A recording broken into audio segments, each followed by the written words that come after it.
এইখিনি অলপমান গাহৰি মাংস লৈছোঁ আৰু এই মাংসখিনি ভালদৰে বইল কৰি ল'ম আৰু 3টা মই পিঁয়াজ লৈছোঁ সেইখিনি মই কাটি লৈছোঁ আৰু এয়া লৈছোঁ নহৰু আদা এইখিনি মই ভালদৰে পেষ্ট বনাই ল'ম 2টা আলু লৈছোঁ আৰু সেইকেইটা মই কাটি লৈছোঁ বইল কৰি ল'ম এতিয়া পানী দি দিছোঁ ইয়াতে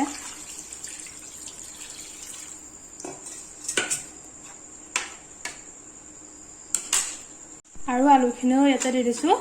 বইল হ'বলৈ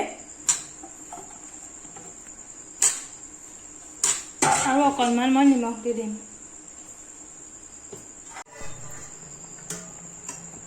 এয়া আমাৰ ভালদৰে বইল হৈ গৈছে আৰু এতিয়া এইখিনি কাঢ়ি দিম আমি অকণমান হালধি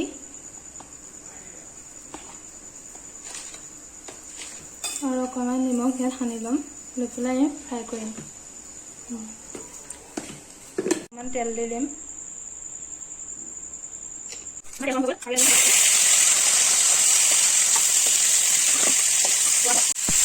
আৰু এইখিনি আমি ভালদৰে ফ্ৰাই কৰি দিম কাৰণে আমি লৈছিলোঁ 2টা পিঁয়াজ আৰু সেইখিনি ভালদৰে পেষ্ট বনাই লৈছোঁ অকণমান আদা নহৰু ইয়াত পেষ্ট বনাই লৈছোঁ আৰু এটা তেজপাত দিছোঁ আৰু এয়া মই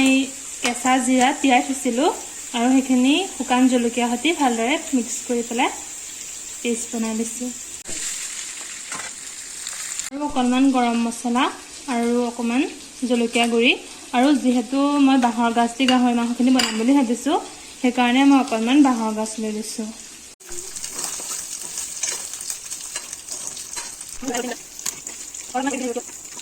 আৰু এইখিনি তেলতে মই কেইটুকুমান গোটা পিঁয়াজ ৰাখিছিলোঁ সেই কেইটুকু দি দিছোঁ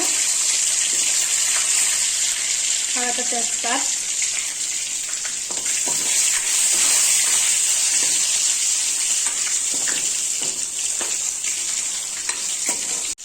আৰু মই পেষ্টখিনি পিঁয়াজৰ ইয়াত দি দিম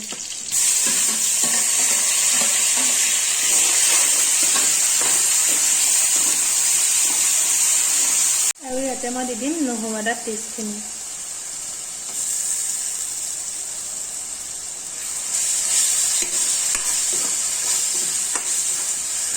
আৰু মই জলকীয়া গুড়িখিনি দি দিম ইয়াতে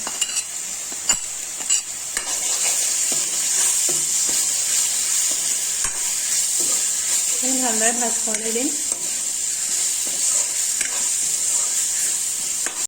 আৰু এইখিনি মই জিৰা আৰু জলকীয়া পিচি থৈছিলোঁ শুকান জলকীয়া সেইখিনি ইয়াতে দি দিম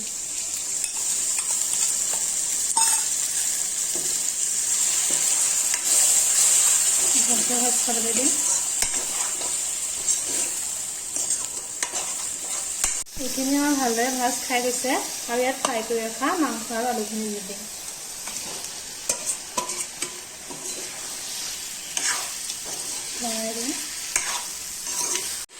ভালকৈ এইখিনি ভাজ খাবলৈ দিম আৰু তেতিয়া মই গৰম পানী দি দিম এইখিনি আমাৰ ভাজ খাই গ'ল আৰু ইয়াত পানী দিব পৰা হৈ গৈছে মই পানীখিনি গৰম কৰি ৰাখিছিলোঁ আৰু ইয়াত পানীখিনি দি দিম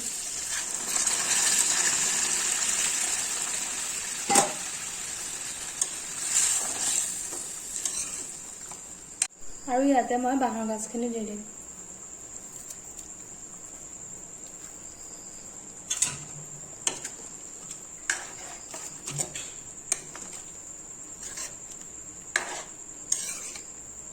আৰু ভালদৰে উতলাই আহিবৰ কাৰণে মই ঢাকনিখন মাৰি দিছোঁ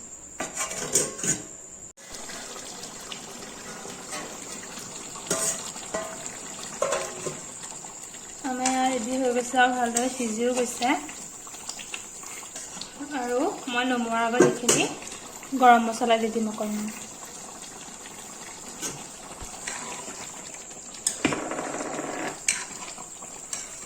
মোৰ বাঁহৰ গাজৰ সৈতে গাহৰি মাংস ৰেডি হৈ গৈছে ইয়াক পৰিৱেশন কৰিব পাৰি যদি মোৰ ভিডিঅ'টো ভাল লাগিলে লাইক কৰিব শ্বেয়াৰ কৰিব কমেণ্ট কৰিব আৰু ছাবস্ক্ৰাইব কৰি দিব